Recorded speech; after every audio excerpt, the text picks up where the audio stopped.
नाथद्वारा का राजकीय गोवर्धन चिकित्सालय इन दिनों बदइंतजामी और लापरवाही का शिकार हो गया है। यह अस्पताल, जो आमजन खासकर गरीब मरीजों की उम्मीदों का केंद्र होना चाहिए, आज खुद बीमार होता नजर आ रहा है। मुख्य समस्याएं उजागर। आधुनिक उपकरण पर प्रशिक्षित स्टाफ नहीं। अस्पताल में कई आधुनिक उपकरण मौजूद हैं, लेकिन उनका उपयोग करने वाला प्रशिक्षित स्टाफ नहीं है, जिससे ये उपकरण सिर्फ शोपीस बनकर रह गए हैं। पुराने उपकरण बार बार खराब। पुराने जांच उपकरण अक्सर खराब हो जाते हैं, जिसके चलते मरीजों को महंगे निजी लैब्स में जाना पड़ता है। नर्सिंग स्टाफ का व्यवहार आपत्तिजनक।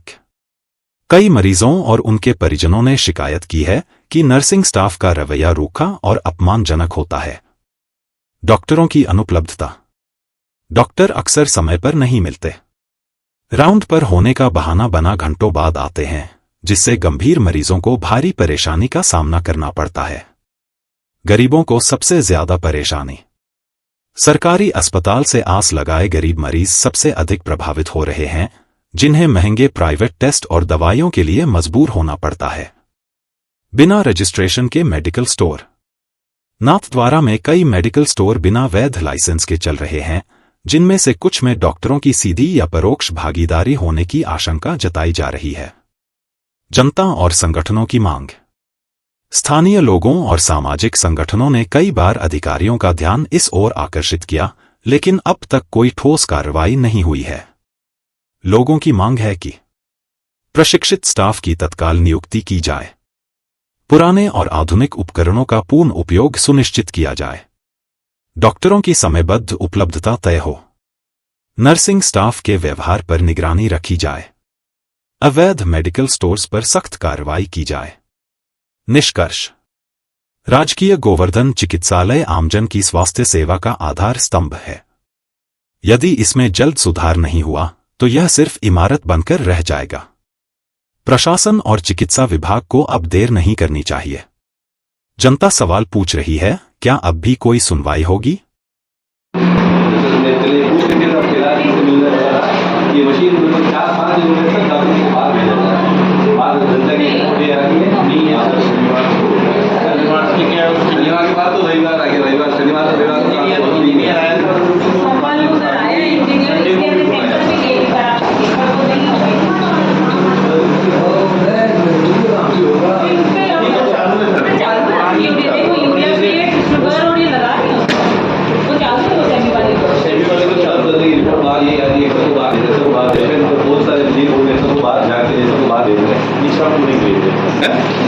अरे अभी अभी अपने टोटल मिला के बताइए, अभी अपने कौन कौन सी जांचें हो रही madam?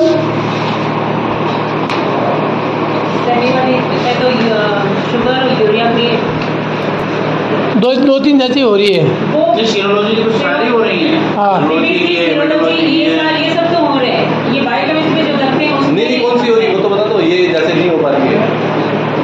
Biochemistry urea creatinine lipid profile से आपके एलएफटी आरएफटी हैं, उसमें सेमी पे क्या उसकी एक क्षमता होती है। अपने क्या 10 मरीजों के अगर आ जाते हैं तो उनके 10 मरीजों का ही हो पाएगा उस सेमी पे। एक कैपेसिटी है आपके। हाँ, टोटल मिला के बात ही आपका कहना है, मतलब कैपेसिटी है आपकी। सेमी वाले के एजेंट अपन को बनाने पड़ते हैं। हाँ। बने बनाए नहीं आते, मतलब ऑटोमेटिक में जैसे अंदर ही फीड है वैसे नहीं होता। बराबर। चलो ठीक है मैडम, धन्यवाद। ऑटोमेटिक में क्या एक साथ 30 सैंपल उठाती है वो मशीन है, और इसमें क्या है एक मिनट एक सैंपल का एक पेशेंट के 20 टेस्ट हो गए तो उसमें क्या एक टेस्ट में 3 मिनट लगते हैं सर। तो उसके बाद क्या है कि दिन भर में इनके जो है उस मशीन से जो है कम से कम 4 से 5 जांच कर सके, तो ज़्यादा जांच ना हो सके इनके। तो कैपेसिटी भी ना, कैपेसिटी 4 दिन से जो है 4 दिन से ये मशीन जो इनकी बंद पड़ी लगी है, 4 दिन हो गए। तो अभी क्या आपने शिव साहब नहीं है, भारद्वाज साहब ने आपने कार्रवाई आपके अधिकारी?